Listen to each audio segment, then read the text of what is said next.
ನಮಸ್ಕಾರ ವೀಕ್ಷಕರೇ, ನಿಮ್ಮ ನೆಚ್ಚಿನ ಕಾರ್ಯಕ್ರಮ ಗೃಹಿಣಿ ಜೊತೆಗೆ ನಿಮಗೆಲ್ಲ ಆತ್ಮೀಯ ಸ್ವಾಗತ. ಈ ದಿನ ನಮ್ಮೊಂದಿಗೆ ಮಾತುಕತೆಗೆ ಬಂದಿದ್ದಾರೆ ಗಾಯಕಿ ಹಾಗೂ ಕಾರುಣ್ಯ ಮೆಲೋಡಿಸ್ ಸಂಸ್ಥಾಪಕಿಯಾಗಿರುವಂಥ ಕವಿತಾ ನವೀನ್ ಅವರು. ಕವಿತಾ ಅವರೇ, ನಮ್ಮ ಕಾರ್ಯಕ್ರಮಕ್ಕೆ ನಿಮಗೆ ಆತ್ಮೀಯ ಸ್ವಾಗತ. Thank you. ನಿಮ್ಮ ಬಾಲ್ಯದ ಸವಿ ನೆನಪನ್ನು ನಮ್ಮ ವೀಕ್ಷಕರೊಂದಿಗೆ ಹಂಚಿಕೊಳ್ಳಿ. ನನ್ನ ಹೆಸರು ಕವಿತಾ ನವೀನ್ ಅಂತ, ಪೇತ್ರಿ ಕನ್ನಾರು. ನನ್ನ ತಾಯಿ ಮನೆ ಸಿರ್ಸಿ, ಉತ್ತರ ಕನ್ನಡ. ನಾನು ಬಾಲ್ಯದಲ್ಲಿ ಗಳಿಂದ ಓದಿದ್ದು ಬೆಳೆದಿದ್ದೆಲ್ಲ ನನ್ನ ಹುಟ್ಟೂರಾದ ಸಿರ್ಸಿಯಲ್ಲಿ, ಅಂದರೆ ಸಿರ್ಸಿಯಿಂದ ಮಾಳಂಜಿ ಅಂತ ಒಂದು ಹಳ್ಳಿಲಿ. ಆಮೇಲೆ ಕಾಲೇಜೆಲ್ಲ ಓದಿರೋದು ಸಿರ್ಸಿ ಮಾರಿಕಾಂಬಾ ಕಾಲೇಜಲ್ಲಿ, ಫಸ್ಟ್ PU ಸೆಕೆಂಡ್ PU. ನಿಮ್ಮ ತಂದೆ ತಾಯಿ? ನನ್ನ ತಂದೆ ಹೆಸರು ನಾರಾಯಣ್ ಪಾಟೀಲ್ ಅಂತ, ಅಮ್ಮನ ಹೆಸರು ಸುವರ್ಣ ಪಾಟೀಲ್ ಅಂತ. ನನಗೆ ಒಂದು ಅಕ್ಕ, ಒಬ್ಬರು ಅಣ್ಣ ಇದ್ದಾರೆ, ರಾಧಾ ಪಾಟೀಲ್, ರತ್ನಾಕರ್ ಪಾಟೀಲ್ ಅಂತ. ಓಕೆ. ನಿಮ್ಮ ಸ್ಕೂಲ್ ಮತ್ತು ಕಾಲೇಜ್ ಡೇಸಲ್ಲಿ ನಿಮ್ಮ ಆಸಕ್ತಿಯ ವಿಷಯಗಳೆಲ್ಲ ಏನಿತ್ತು? ನನಗೆ ಸಿಂಗಿಂಗ್ ಅಂದರೆ ತುಂಬ ಇಷ್ಟ. ಮೊದಲಿಂದನೂ ಅಪ್ಪ ಹಾಡ್ತಾ ಇರೋದ್ರಿಂದ ಅದು ನಮಗೂ ಗಿಫ್ಟಾಗಿ ಬಂದಿರೋದು. ಹಾಗಾಗಿ ನನಗೆ ಸಿಂಗಿಂಗು, ಡಾನ್ಸ್ ಅಂದರೆ ತುಂಬ ಇಷ್ಟ. ಓದೋದ್ರಲ್ಲೂ ಇಷ್ಟ ಇದ್ದಿತ್ತು. ಅದು ಬಿಟ್ಟು ನನಗೆ ಸಿಂಗಿಂಗ್ ಅಂದರೆ ತುಂಬ ಇಷ್ಟ. ಹಾಗಾಗಿ ನಾನು ಕಾಲೇಜ್ ಡೇಸ್ ಮುಗಿದ ಮೇಲೆ ಮತ್ತೆ ಓದಬೇಕಂತ ಆಸೆ ಇದ್ದರೂ ಕೂಡ ನಾನು ಹಾಡಬೇಕು ಅನ್ನೋ ಕಾರಣಕ್ಕೆ ನಾನು ಬೆಂಗಳೂರಿಗೆ ಹೋದದ್ದು. ಓಕೆ. ಹಾಂ, ಅಲ್ಲಿ ಬೆಂಗಳೂರಲ್ಲಿ ನನ್ನ ಅಣ್ಣನ ಜೊತೆ ಇದ್ದದ್ದು.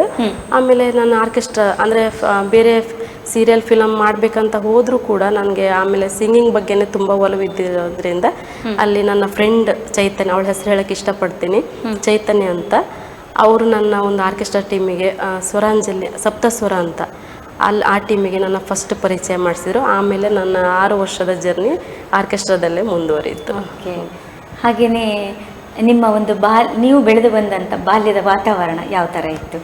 ಮನೆಯಲ್ಲಿ ಹಾಗೂ ಆ ಕಾಲಘಟ್ಟದಲ್ಲಿ? ಹಾಂ, ಅಂದರೆ ನಮ್ಮ ಮನೇಲಿ ನಾನು ಅಕ್ಕ ಅಣ್ಣ, ನಾನು ಚಿಕ್ಕವಳಾಗಿರೋದ್ರಿಂದ ತುಂಬ ಮುದ್ದಾಗಿ, ತುಂಬ ಪ್ರೀತಿಯಿಂದ ನಮ್ಮ ಪಪ್ಪ ಯಾವುದಕ್ಕೂ ಕೊರತೆ ಮಾಡಿದೆ ತುಂಬ ಪ್ರೀತಿಯಿಂದ ಬೆಳೆಸಿದ್ದಾರೆ. ನಾನು ಸ್ವಲ್ಪ ಬೋಲ್ಡಾಗಿ ಬೆಳೆದದ್ದು, ಅಂದರೆ ಸ್ವಲ್ಪ ಗಂಡು ಮಕ್ಳ ಥರ ಆ್ಯಟಿಟ್ಯೂಡ್, ಒಂಥರ ಡ್ಯಾರಿಂಗಿಂದ ಬೆಳೆದಿರೋದು. ಹಂಗಾಗಿ ನಮ್ಮ ಅಪ್ಪ ಅಮ್ಮ ಎಲ್ರಿಗೂ ನಾನು ಆ ಥರ ಇರೋದೇ ಖುಷಿ ಪಡ್ತಿದ್ರು. ಎಲ್ಲರ ಜೊತೆ ಮಾತಾಡಿಕೊಂಡು ಓಡಾಡಿಕೊಂಡು ಖುಷಿಯಾಗಿ ತುಂಬ ಚೆನ್ನಾಗಿ ಬೆಳೆದಿದ್ದೀನಿ. ನನ್ನ ಬಾಲ್ಯದ ನೆನಪು ನಾನು ಹೇಳ್ಕೊಳಕ್ಕೆ ನಾನು ತುಂಬ ಖುಷಿ ಪಡ್ತೀನಿ. ಅಂದರೆ ಕಷ್ಟ ಅಂದರೆ ತೋರಿಸ್ಲಿಲ್ಲ ನಮ್ಮ ಪಾಪ. ಮಿಡ್ಲ್ ಕ್ಲಾಸ್ ಫ್ಯಾಮಿಲಿನೇ ಆದರೂ ಕೂಡ ಮಕ್ಕಳಿಗೆ ಕಷ್ಟ ಯಾವುದೋ ತೋರಿಸ್ಲಿಲ್ಲ. ಅವರಿಗೆ ಬೇಕಾದ್ದು ಏನು ಇಷ್ಟಪಡ್ತಾರೆ ಅದು ಎಲ್ಲನೂ ಕೊಡಿಸ್ತಾ ನನಗೆ ತುಂಬ ಸಪೋರ್ಟಿವ್ ಆಗಿದ್ದಾರೆ. ಆದರೆ ಹಳ್ಳಿಲಿ ಬೆಳೆದಿರೋದ್ರಿಂದ ನಂಗೆ ಕಲೆಗೆ ಸಪೋರ್ಟ್ ಮಾಡೋಕ್ಕಾಗಲಿಲ್ಲ ನಮ್ಮ ಪಪ್ಪಂಗೆ. ಹಾಗಾಗಿ ನಾನು ಅಲ್ಲಿ ಏನು ಸಂಗೀತ ಕ್ಲಾಸಿಗೆ ಹೋಗೋದಾಗಲಿ, ಅಲ್ಲಿ ನಮ್ಗೆ ಹತ್ರ ಇದ್ದೂ ಇಲ್ಲ.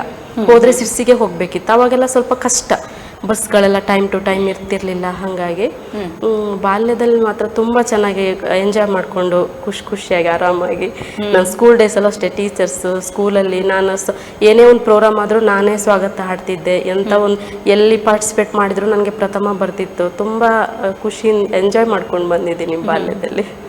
ನಿಮ್ಮ ತಂದೆ ತಾಯಿ ಸಹಕಾರ ನಿಮ್ಮ ಒಂದು ಸಂಗೀತ ಕ್ಷೇತ್ರದಲ್ಲಿ ನೀವು ಅದೇ ಹೇಳ್ತಾ ಇದ್ದೀನಿ. ನಮ್ಮ ಪಾಪಂಗೆ ನಾನು ಹಾಡಬೇಕು, ನಾನು ಎಲ್ಲ ಡಾನ್ಸ್ ಮಾಡೋದು, ಕಾಮಿಡಿ ಮಾಡೋದು ಎಲ್ಲ ಮಾಡ್ತಿದ್ದಕ್ಕೆ ಎಲ್ಲ ಕಲೆ ಉಂಟು ನನ್ನ ಮಗಳಿಗೆ. ಆದರೆ ಸಪೋರ್ಟ್ ಅವ್ರಿಗೆ ಸಪೋರ್ಟ್ ಮಾಡೋ ಮನಸ್ಸು ಉಂಟು. ಬಟ್ ಅಲ್ಲಿ ಯಾವುದು ನಮಗೆ ಬೇಕಾಗಿರುವಂತಹ ಏನಂತಾರೆ, ನಮಗೆ ಬೇಕಾಗಿರುವಂತಹ ಸೌಲಭ್ಯಗಳಲ್ಲಿಲ್ಲ.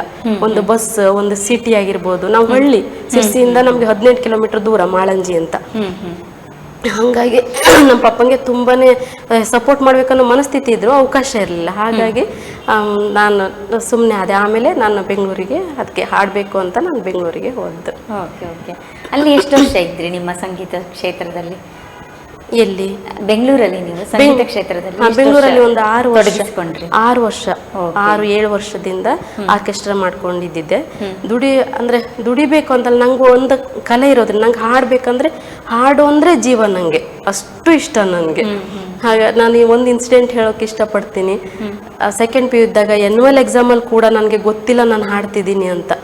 ನನ್ನ ಹಿಂದೆ ಕೂತಿರೋರು ಪೆನ್ನಲ್ಲಿ ನನಗೆ ಸನ್ನೆ ಮಾಡಿರೋದ್ರಿಂದ ನಾನು ಹಾಡ್ತಿದ್ದೀನಿ ಅಂದರೆ ಅಷ್ಟು ನನಗೆ ಹಾಡಂದರೆ ನನಗೆ ಗೊತ್ತಿರೋದಿಲ್ಲ. ಅಷ್ಟು ನನಗೆ ಸಿಂಗಿಂಗ್ ಅಂದರೆ ಜೀವ ಅಷ್ಟೇ. ಓಕೆ. ಈಗ ನಮ್ಮ ವೀಕ್ಷಕರಿಗೆ ನೀವು ಯಾವ ಹಾಡನ್ನು ಕೇಳಿಸ್ತೀರಿ? ನಾನು ಒಂದು ಭಾವಗೀತೆ ಹಾಡ್ಬೋದಾ? ಲೋಕದ ಕಣ್ಣಿಗೆ ರಾಧೆಯು ಕೂಡ ಎಲ್ಲರಂತೆ ಒಂದು ಹೆಣ್ಣು. ಲೋಕದ ಕಣ್ಣು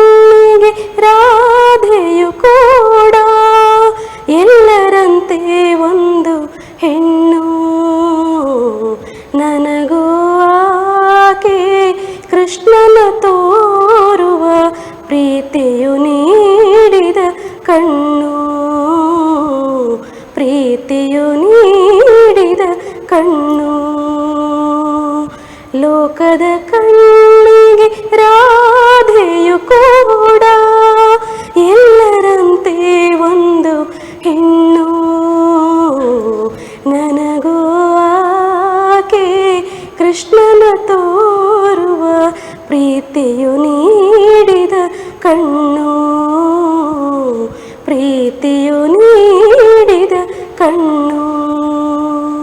ನಾನು ನನ್ನದು ನನ್ನವರೆನ್ನುವ, ನಾನು ನನ್ನದು ನನ್ನವರೆನ್ನುವ ಹಲವು ತೊಡಕುಗಳ ಮೀರಿ, ಹಲವು ತೊಡಕುಗಳ ಮೀರಿ ಯಾರೋ ಮೋಹನ ಯಾವ ರಾಧೆಗೋ, ಯಾರೋ ಮೋಹನ ಯಾವ ರಾಧೆಗೋ ಪಡುತ್ತಿರುವನು ಪರಿತಾಪ, ಪಡುತ್ತಿರುವನು ಪರಿತಾಪ. ಲೋಕದ ಕಣ್ಣಿಗೆ ರಾಧೆಯು ಕೂಡ ಎಲ್ಲರಂತೆ ಒಂದು ಹೆಣ್ಣು. ನನಗೂ ಆಕೆ ಕೃಷ್ಣನ ತೋರುವ ಪ್ರೀತಿಯು ನೀಡಿದ ಕಣ್ಣು, ಪ್ರೀತಿಯು ನೀಡಿದ ಕಣ್ಣು. ನೀವು ಎಷ್ಟು ಸಂಗೀತವನ್ನು ಪ್ರೀತಿಸ್ತೀರಿ ಅಂತ ನಿಮ್ಮ ಹಾಡಲ್ಲೇ ಗೊತ್ತಾಗ್ತದೆ. ಅಷ್ಟು ಭಾವ ತುಂಬಿ ಹಾಡಿದ್ದೀರಿ ನೀವು. ನಿಜವಾಗ್ಲೂ ಒಳ್ಳೆ ಶಾರೀರ ನಿಮ್ಮದು. Thank you. ಶಾಸ್ತ್ರೀಯ ಸಂಗೀತ ಕಲ್ತಿದ್ದೀರಾ? ಇಲ್ಲ ಇಲ್ಲ, ಅಂದರೆ ಹುಟ್ಟಿಂದ ಅಪ್ಪ ಹುಟ್ಟು ಕಲಾವಿದ್ರಲ್ಲ, ಅವರಿಂದ ನಮಗೆ ಬರ್ತಿರೋ ಗಿಫ್ಟ್. ನನ್ನ ಅಕ್ಕ ನನ್ನ ಅಣ್ಣ ಎಲ್ಲರದ್ದು ವಾಯ್ಸ್ ಚಂದ ಉಂಟು, ಬಟ್ ಸಿಂಗರ್ ಆಗಬೇಕು, ಸಿಂಗಿಂಗಲ್ಲಿ ಮುಂದುವರಿಬೇಕಂತ ಇಂಟ್ರೆಸ್ಟಿಂದ ಹೋದ್ದು ನಾನು ಒಬ್ಬಳೆ. Okay okay. ನೀವು ಯಾವುದೆಲ್ಲ ಪ್ರಕಾರದ ಹಾಡುಗಳನ್ನು ಹಾಡ್ತೀರಿ ನಿಮ್ಮ ಕಾರ್ಯಕ್ರಮಗಳಲ್ಲಿ? ನಾವು ಫಿಲ್ಮಿ ಸಾಂಗ್ ಹಾಡುತ್ತು, ಭಕ್ತಿಗೀತೆ, ಭಾವಗೀತೆ, ಜಾನಪದ, ಅದು ಯಾವ ಥರ ನಮಗೆ ಪ್ರೋಗ್ರಾಮ್ ಸಿಕ್ಕುತ್ತೆ. ಈಗ ದೇವ್ರ ಫಂಕ್ಷನ್ ಸಿಕ್ಕರೆ ದೇವ್ರದ್ದು ಸಾಂಗ್ಗೆ ಹಾಡು ಡಿವೋಷನಲ್ಲೇ. ಈಗ ಮದುವೆದ ಅಂಥದ್ದೆಲ್ಲ ಪ್ರೋಗ್ರಾಮ್ ಸಿಕ್ಕರೆ ಫಿಲ್ಮಿ ಸಾಂಗ್ ಹಾಡೋದು. ಹಾಗೆ. ನಿಮ್ಮ ಮದುವೆಯ ನಂತರದ ಜೀವನ? ಮದುವೆ ನಂತರದಂತೂ ತುಂಬ ಚೆನ್ನಾಗಿದೆ, ಹೇಳ್ಕೊಳ್ಳೋಕ್ಕೆ ತುಂಬ ಖುಷಿ ಆಗುತ್ತೆ. ಯಾಕಂದರೆ ಕೆಲವರಿಗೆ ತಾಯಿ ಮನೇಲಿ ಸುಖ ಇರುತ್ತೆ, ಗಂಡನ ಮನೇಲಿ ಸುಖ ಇರೋದಿಲ್ಲ, ಗಂಡನ ಮನೇಲಿ ಸುಖ ಇರುತ್ತೆ, ತಾಯಿ ಮನೆ ಹಾಗಲ್ಲ. ನಂಗೆ ಕಷ್ಟ ಅಂದರೆ ಇಲ್ಲಿವರೆಗೂ ಗೊತ್ತಿಲ್ಲ, ಇನ್ನು ಮುಂದೆ ಗೊತ್ತಿಲ್ಲ ನನಗೆ, ದೇವರಿಗೆ ಬಿಟ್ಟದ್ದು. ಇಲ್ಲಿವರೆಗೂ ತನ್ನ ತಾಯಿ ಮನೆಯಲ್ಲೂ ಕಷ್ಟ ಗೊತ್ತಿಲ್ಲ. ತುಂಬ ಮುದ್ದಾಗಿ, ತುಂಬ ಪ್ರೀತಿಯಿಂದ, ತುಂಬ ಸುಖವಾಗಿ ಬೆಳೆಸಿದ್ದಾರೆ. ಗಂಡನೂ ಅಷ್ಟೇ, ಅವ್ರ ಬಗ್ಗೆ ಹೇಳ್ಕೊಳಕ್ಕೆ ನಾನು ತುಂಬ ಹೆಮ್ಮೆ ಪಡ್ತೀನಿ. ಅವ್ರನ್ನ ಅಂಥ ಗಂಡನ ಪಡೆಯೋಕ್ಕೆ ನಾನು ತುಂಬ ಪುಣ್ಯ ಮಾಡಿದ್ದೀನಿ ಅಂತ ಹೇಳ್ತೀನಿ ಈ ಕ್ಷಣ. ನಂಗೆ ಅವ್ರ ಹೆಸರು ನವೀನ್ ಅಂತ. ನವೀನ್ ಅವರು ಅಮೆಜಾನ್ ಕಂಪ್ನಿಲಿ ಜಾಬ್ ಮಾಡೋದು ಮಣಿಪಾಲದಲ್ಲಿ. ಅವರು ಯಾವಾಗಲೂ ತುಂಬ ವರ್ಕ್ ಅಂತಲೇ ಇದ್ದಿರ್ತಾರೆ. ಅಂದರೆ ಅವರಿಗೆ ಎಲ್ಲ ಅಂದರೆ ತೋರಿಸ್ಕೊಳ್ಳೋ ಮನುಷ್ಯ, ತುಂಬ ಜಾಸ್ತಿ ಮಾತಾಡೋದಿಲ್ಲ. ಬಟ್ ನನಗೆ ಎಲ್ಲ ರೀತಿಲೂ ಸಪೋರ್ಟಿವ್ ಆಗಿ, ನನಗೆ ಏನೇ ಯಾವುದಕ್ಕೂ ಒಂದು ಕೊರತೆ ಮಾಡಿದೆ, ನಿನಗೆ ಅದು ಬೇಡ ಇದು ಬೇಡ, ಅವ್ರಿಗೆ ಇದನ್ನೇ ಮಾಡು, ನಾನು ದುಡಿಬೇಕು ಅನ್ನೋದೇಂತಿಲ್ಲ. ಒಟ್ನಲ್ಲಿ ನಾನು ಆರಾಮಾಗಿದ್ದರೆ ಅವ್ರಿಗೆ ಅದು ಖುಷಿ. ಯಾವಾಗಲೂ ನನಗೆ ಸಪೋರ್ಟಿವ್ ಆಗಿದ್ದಾರೆ. ಹಾಂ, ಅತ್ತೆ ಮಾವನ ಹೆಸರು ಮಂಜುನಾಥ್, ಅತ್ತೆ ಹೆಸರು ರಾಧಾ ಅಂತ. ಅವರು ಅಷ್ಟೇ ತುಂಬ ಪ್ರೀತಿಯಿಂದ ಅವರು ಖುಷಿಯಿಂದ ಒಪ್ಕೊಂಡು ಮದುವೆ ಮಾಡ್ಕೊಂಡಿದ್ದಾರೆ. ಅವ್ರಿಗೂ ನನ್ನ ಕಡೆಯಿಂದ ನನ್ನ ಫ್ಯಾಮಿಲಿ ಕಡೆಯಿಂದ ಅಂಥ ಒಳ್ಳೆ ಮಗನ್ನ ನನಗೆ ಕೊಟ್ಟಿರೋದಕ್ಕೆ ನಾನು ಇಲ್ಲಿಂದ ತುಂಬ ಹೃದಯದ ಧನ್ಯವಾದ ಹೇಳೋಕ್ಕೆ ಇಷ್ಟಪಡ್ತೀನಿ. ನನಗೊಬ್ಳು ಮಗಳಿದ್ದಾಳೆ, ಕಾರುಣ್ಯ ಅಂತ, UKG ಓದ್ತಾ ಇದ್ದಾರೆ. ನೀವು ನಿಮ್ಮದೇ ಆದ ಒಂದು ಸಂಗೀತ ಸಂಸ್ಥೆಯನ್ನು ಸ್ಥಾಪನೆ ಮಾಡ್ಕೊಂಡು ಟೀಮನ್ನು ಮಾಡ್ಕೊಂಡು, ಹೌದು, ಕಾರುಣ್ಯ ಮೆಲೋಡಿಸ್ ಅಂತ ಅದಕ್ಕೆ ನಾಮಕರಣ ಮಾಡಿ. ಹೌದೌದು. ಆ ಸಂಸ್ಥೆಯ ಬಗ್ಗೆ ಅಂದರೆ ನಾನು ಬೆಂಗಳೂರಲ್ಲಿ 6 ವರ್ಷ ನಾನು ಸಿಂಗಿಂಗ್ ಮಾಡ್ಕೊಂಡಿದ್ರು. ನಾನು ಟ್ರೂಪ್ ಮಾಡಬೇಕು, ಅಂದರೆ ರಿಸ್ಕ್ ಬೇಡ, ಒಬ್ಬನ ಕರೆಸಿ ಅವರಿಗೆ ನೋವು ಮಾಡೋದು ಅಂಥದ್ದು ರಿಸ್ಕ್ ತಗೊಳಕ್ಕೆ ನಾನು ಮೊದಲಿಂದ ಇಷ್ಟಪಡೋದಿಲ್ಲ. ಆದರೆ ಇಲ್ಲಿ ನನ್ನ ಸಿಂಗಿಂಗ್ನ ತುಂಬ, ಅಂದರೆ ನನ್ನ ಫ್ರೆಂಡ್ಸ್, ನನ್ನ ರಿಲೇಷನ್ ಪ್ರತಿಯೊಬ್ಬರು ನನ್ನ ಸಿಂಗಿಂಗ್ ತುಂಬ ಇಷ್ಟಪಡ್ತಾರೆ. ಹಾಗಾಗಿ ಎಲ್ಲರೂ ನೀನು ಯಾಕೆ ಒಂದು ಟೀಮ್ ಮಾಡಬಾರ್ದು, ನಿನ್ಗೆ ಒಳ್ಳೆ ಕಲೆ ಇದೆ, ಯಾಕೆ ಅದನ್ನು ನೀನು ಸುಖವಾಗಿದ್ದರೂ ಪರವಾಗಿಲ್ಲ, ನಿಂದು ಅಂತ ಟ್ಯಾಲೆಂಟ್ ನೀನು ಯಾಕೆ ಹೊರ ಜಗತ್ತಿಗೆ ತೋರಿಸ್ಬಾರ್ದು ಅಂತ ಎಲ್ಲರೂ ಸಪೋರ್ಟ್ ಮಾಡಿ, ನಮ್ಮ ಮನೆಯವ್ರು ಕೂಡ ನನಗೆ ಅದೊಂದು ಇಂಟ್ರೆಸ್ಟ್ ಉಂಟು, ನನ್ನದೇ ಅದೊಂದು ಬ್ಯಾನರ್ ಮಾಡಬೇಕು ಅನ್ನೋ ಇಂಟ್ರೆಸ್ಟ್ ಇರೋದ್ರಿಂದ ನನಗೆ ಸಪೋರ್ಟ್ ಮಾಡಿ ನನ್ನ ಮಗಳ ಹೆಸರು ಕಾರುಣ್ಯ ಅಂತ, ಅದಕ್ಕೆ ಕಾರುಣ್ಯ ಮೆಲೋಡಿಸ್ ಅಂತ ಇಟ್ಟಿರೋದು. ಅದಕ್ಕೆ ನನ್ನ ಇದೇ ಚಾನಲ್ದ ನಿರೂಪಕಿ ಅದರ ಮಾಲತಿ ಅವರು ನನ್ನ ಟೀಮ್ಗೆ ಆ್ಯಂಕರಿಂಗಿಗೆ ಬರ್ತಾರೆ. ಅದು ಇಲ್ಲಿಗೆ ಬಂದು ಕೂತ್ಕೊಳ್ಳೋಕ್ಕೆ ನಂಗೆ ಅವಕಾಶ ಕೊಟ್ಟದ್ದು ಕೂಡ ನನಗೆ ಮಾಲತಿ, ನಿಮಗೆ ಹೇಳಿ ನನಗೆ ಮಾಲತಿಯವರು ನನಗೆ ಅವಕಾಶ ಕೊಡಿಸಿದ್ದಾರೆ. ಅವರಿಗೂ ನನ್ನ ಫ್ಯಾಮಿಲಿ ಕಡೆಯಿಂದ ಹೃದಯಪೂರ್ವಕ ಧನ್ಯವಾದ ಹೇಳೋಕ್ಕೆ ಇಷ್ಟಪಡ್ತೀನಿ. ಆಮೇಲೆ ನನ್ನ ಟೀಮಲ್ಲಿ ಪೂಜಾ, ದಿನೇಶ್ ಸರ್ ಕೊಡೂರವರು, ಪೂಜಾ ಪೇತ್ರಿ ಮತ್ತು ಪ್ರಸನ್ನ ಮಂಗಳೂರು, ಆಮೇಲೆ ಮಾಲತಿಯವರು, 4-5 ಜನ ಇದ್ದೀವಿ ನಮ್ಮ ಟೀಮಲ್ಲಿ. ಹೌದು. ಈಗ ಯಾವುದೇ ವಿಷಯ ತಗೊಂಡ್ರು ನಾವು ಅಂದರೆ ನಾವು ಜೀವನ ನಿರ್ವಹಣೆಗೆ ಹಣ ಸಂಪಾದನೆಗೆ ಮಾಡುವ ಒಂದು ಉದ್ಯೋಗವೇ ಬೇರೆ. ಮತ್ತು ಇನ್ನು ಹಣ ಇದ್ದವರು ಕೂಡ ಸಂಪಾದನೆ ಮಾಡುವ ಅವಶ್ಯಕತೆ ಇಲ್ಲದಿದ್ರು ಕೂಡ ಅವರ ಒಂದು ಆತ್ಮಾನಂದಕ್ಕೋಸ್ಕರ ಅಥವಾ ಅವರ ಒಂದು ಖುಷಿಗೋಸ್ಕರ ಒಂದು ಹವ್ಯಾಸವನ್ನು ಇಟ್ಕೊಳ್ತಾರೆ. ನಾವು ಯಾವುದು ಒಂದು ಉತ್ತಮ ಹವ್ಯಾಸ ಇಟ್ಕೊಳ್ತೀವಿ ಜೀವನದಲ್ಲಿ ನಮ್ಮನ್ನು ಚಟುವಟಿಕೆಯಾಗಿ ಅಥವಾ ನಮಗೆ ಒಂದು ಬೂಸ್ಟರ್ ಆಗಿ ಕೆಲಸ ಮಾಡೋದು ಆ ಹವ್ಯಾಸವೇ. ಉತ್ತಮ ಒಂದು ಹವ್ಯಾಸ ನಾವು ಇಟ್ಕೊಂಡಿರ್ತೀವಲ್ಲ ಅದೇ ನಮಗೆ ಚೇತನವನ್ನ ತುಂಬ್ತಾ ಇರ್ತದೆ. ಖಂಡಿತ. ಆ ನಿಟ್ಟಿನಲ್ಲಿ ನೀವು ಆಯ್ಕೆ ಮಾಡ್ಕೊಂಡದ್ದು ಸಂಗೀತ. ಹೌದು, ನಾನು ಈಗ ಅದನ್ನೇ ಬೆಳಗ್ಗೆ ನಾನು ಯೋಚನೆ ಮಾಡಿದ್ದು. ನಾನು ಎಲ್ಲೂ ಕೇಳ್ಕೊಂಡು ಹೋಗೋದು ನಂಗೆ ಸ್ವಲ್ಪ ನಂಗೆ ಬೆಂಗಳೂರಲ್ಲಿ ಕೂಡ ನಂಗೆ ಪ್ಲೇಬ್ಯಾಕ್ ಸಿಂಗಿಂಗ್ಗೆ ಯೋಗೀಶ್ ಫಿಲಮ್ಗೆ ಆಫರ್ ಬಂದಿತ್ತು. ಬಟ್ ನನ್ನ ಹೆಲ್ತ್ ಇಶ್ಯೂಸ್ ಇಂದ ನಂಗೆ ಹೋಗೋಕ್ಕೆಲ್ಲ ಅದು ಮಿಸ್ ಆಗ್ಬಿಡ್ತು ನನಗೆ ಅವಕಾಶ.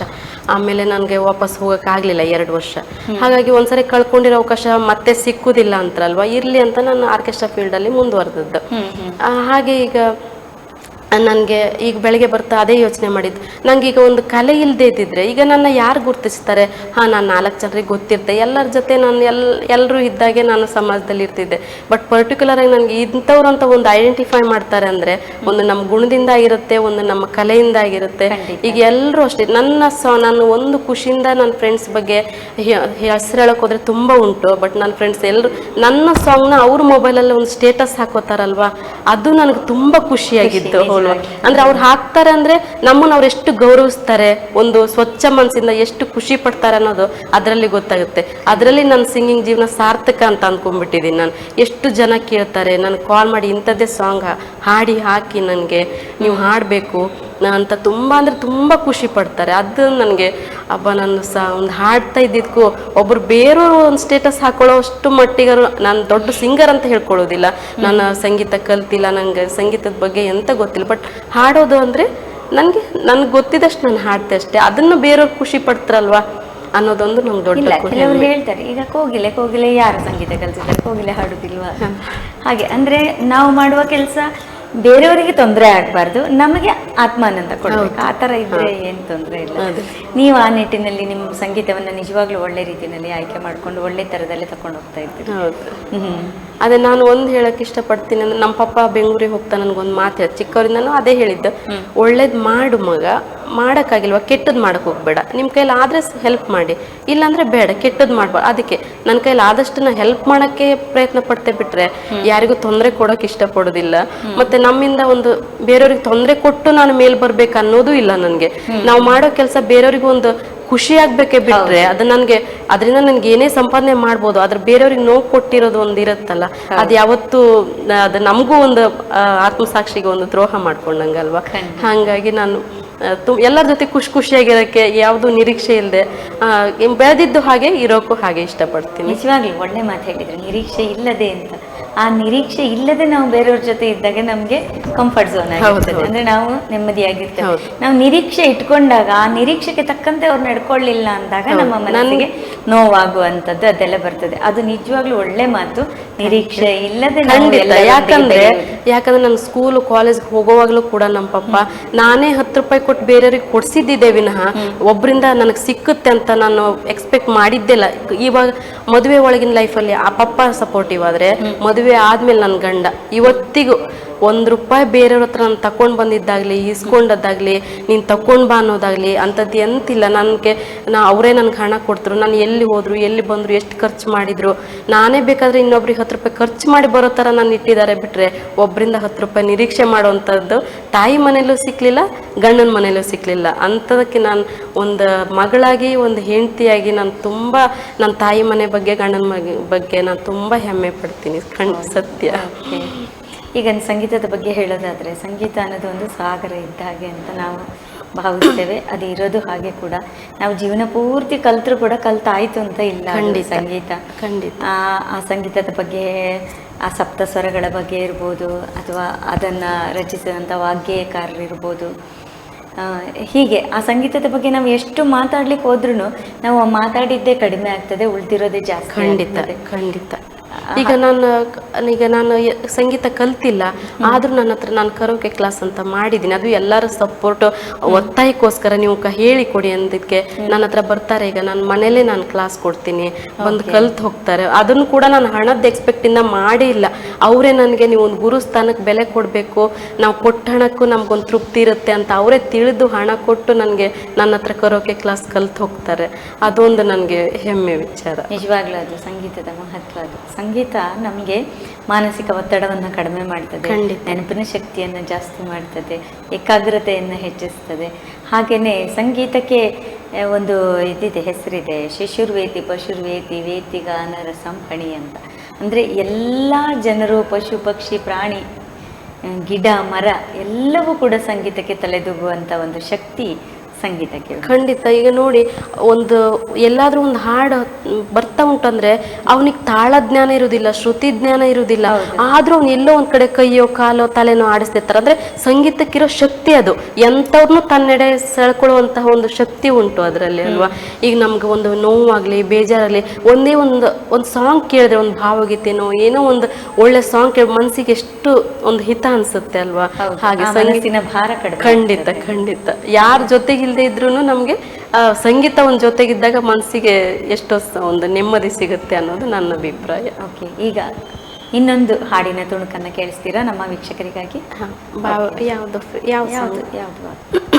ನೀಲನಭಕೆನೂಲಯೇಣಿ ಕಣ್ಣಂಚಲಿ ಬಿಗಿದೆಯ, ನೀಲನಭಕೆನೂಲಯೇಣಿ ಕಣ್ಣಂಚಲಿ ಬಿಗಿದೆಯ, ನೀಲಮೇಘ ಶ್ಯಾಮನನ್ನು ನೀಲಮೇಘ ಶ್ಯಾಮನನ್ನು ಮಧುಮಂಚಕ್ಕೆ ಕರೆದೆಯ, ಮಧುಮಂಚಕ್ಕೆ ಕರೆದೆಯ, ನೀಲನಭಕೆನೂಲಯೇಣಿ ಕಣ್ಣಂಚಲಿ ಬಿಗಿದೆಯ,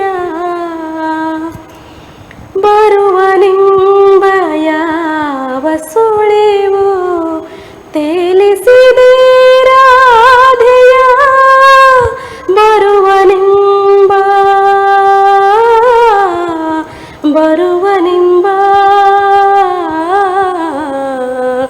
ಯಾವ ಸುಳಿವು ತೇಲಿಸಿದೆ ರಾಧೆಯ, ಬರುವನೆಂಬ ಯಾವ ಸುಳಿವು ತೇಲಿಸಿದೆ ರಾಧೆಯ, ಕಂಪೊಡಲಿನ ಮಧುರ ಮಾತು, ಕಂಪೊಡಲಿನ ಮಧುರ ಮಾತು ತಂದಿತೇನೋ ಸುದ್ದಿಯ, ತಂದಿತೇನೋ ಸುದ್ದಿಯ, ನೀಲನಭಕೆನೂಲಯೇಣಿ ಕಣ್ಣಂಚಲಿ ಬಿಗಿದೆಯ, ನೀಲನಭಕೆನೂಲಯೇಣಿ ಕಣ್ಣಂಚಲಿ ಬಿಗಿದೆಯ, ನೀಲಮೇಘ ಶ್ಯಾಮನನ್ನು ಮಧುಮಂಚಕ್ಕೆ ಕರೆದೆಯ, ಮಧುಮಂಚಕ್ಕೆ ಕರೆದೆಯ, ನೀಲನಭಕೆನೂಲಯೇಣಿ ಕಣ್ಣಂಚಲಿ ಬಿಗಿದೆಯ, ಕಣ್ಣಂಚಲಿ ಬಿಗಿದೆಯ, ಕಣ್ಣಂಚಲಿ ಬಿಗಿದೆಯ. ತುಂಬ ಸುಶ್ರಾವ್ಯವಾಗಿ ಹಾಡಿದ್ದೀರಿ. ಥ್ಯಾಂಕ್ ಯು ಕವಿತಾ ಅವರೇ. ನಮ್ಮ ಕಾರ್ಯಕ್ರಮಕ್ಕೆ ಬಂದು ನಿಮ್ಮ ಒಂದು ಜೀವನಾನುಭವಗಳನ್ನು ಹಂಚಿಕೊಂಡಿದ್ದೀರಿ. ಹಾಗೆಯೇ ನಿಮ್ಮ ಒಂದು ಕಂಠ ಮಾಧುರ್ಯದ ಸವಿಯನ್ನು ನೀವು ನಮ್ಮ ವೀಕ್ಷಕರಿಗೆ ಗುಣಪಡಿಸಿದ್ದೀರಿ. ಅದಕ್ಕಾಗಿ ನಿಮಗೆ ನಮ್ಮ ತಂಡದ ಪರವಾಗಿ ತುಂಬ ಹೃದಯದ ಧನ್ಯವಾದಗಳನ್ನು ಅರ್ಪಿಸ್ತಾ ಇದ್ದೇವೆ. Thank you. ವೀಕ್ಷಕರೇ, ಇಂದಿನ ಕಾರ್ಯಕ್ರಮವನ್ನು ಇಲ್ಲಿಗೆ ಮುಗಿಸುತ್ತಿದ್ದೇವೆ. ಮತ್ತೆ ಮುಂದಿನ ಎಪಿಸೋಡಲ್ಲಿ ನಿಮ್ಮನ್ನು ಭೇಟಿಯಾಗಲಿದ್ದೇವೆ. ನಮಸ್ಕಾರ.